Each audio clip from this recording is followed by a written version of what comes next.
ఆంధ్రాలో ఎప్పటినుంచో చర్చగా మారిన విషయం ఒకటే ఒకటి మనకి అమరావతి. అండ్ క్యాపిటల్ ఇప్పటి వరకు ఆంధ్రాకి లేదు అనే చర్చ పెద్దగానే సాగింది. మరి ఈసారి అమరావతిని క్యాపిటల్ గా చేయడం రాజ్యసభలో కూడా ఆమోదం పొందడం జరిగింది. మరి ఇక్కడ జగన్ గారు చూస్తుంటేనేమో మావిగన్ అని చెప్పేసి అంటున్నారు. మరి మావిగన్ అనేది పార్టీకి ఉపయోగపడే తరంగా ఉందంటారా? లేకపోతే అదేమైనా మైనస్ గా మిగిలిపోయింది? అదే ఇప్పుడు యాక్చువల్‌గా జగన్ గారు ఆలోచించి కూడా కరెక్టే. సో, జగన్ పేరులో గన్ ఉంది. మావి గన్ పేరులో కూడా గన్ ఉంది కదా! మేబీ ఆయన గన్స్ అంటే బాగా ఇష్టం కాబట్టి మావి గన్, మావి బాంబ్ అలాంటి పేర్లు పెట్టుకుంటున్నారని చెప్పి అనుకుంటున్నా. సో, ఏదైనా ఒక పేరు ట్రెడిషనల్‌గా ఉండాలి. అమరావతి అనేది ఆల్రెడీ ఆంధ్రప్రదేశ్ సెట్ అయిపోయింది కాబట్టి అమరావతే బావుందని చెప్పి నేను అనుకుంటున్నా.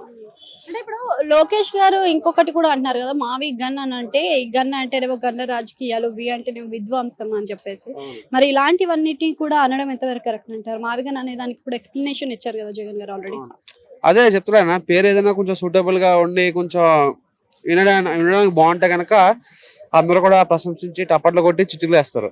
బట్ ఈ మావి గన్ను, మావి బాంబులు ఇయన్నీ కూడా కడపోళ్ళు థాట్స్ అన్నమాట. సో, వాళ్ళకి ఎట్లా పెట్టాలి ట్రెడిషనల్ నేమ్ అనేది వాళ్ళకి తెలీదన్నమాట. సో, అట్లా అని చెప్పి నేను అనుకుంటున్నా.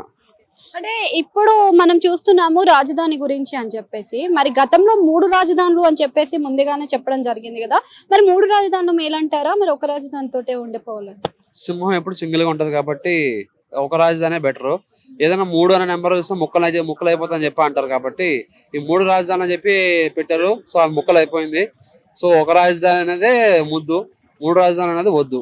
2029లో మళ్ళీ ఎలక్షన్స్ రాబోతున్నాయి. మరి ఆ ఎలక్షన్స్ లో మరి ప్రభుత్వం మారితే మళ్ళీ ఇదే ప్రతిపాదన తీసుకొచ్చే అవకాశం ఉందంటారా? 3 రాజధానుల గురించి. అంటే క్యాపిటల్ ఒకటి అయిపోయింది కాబట్టి ఇంకా రెండింటిని కూడా తీసుకొచ్చే అవకాశం ఉందంటారా?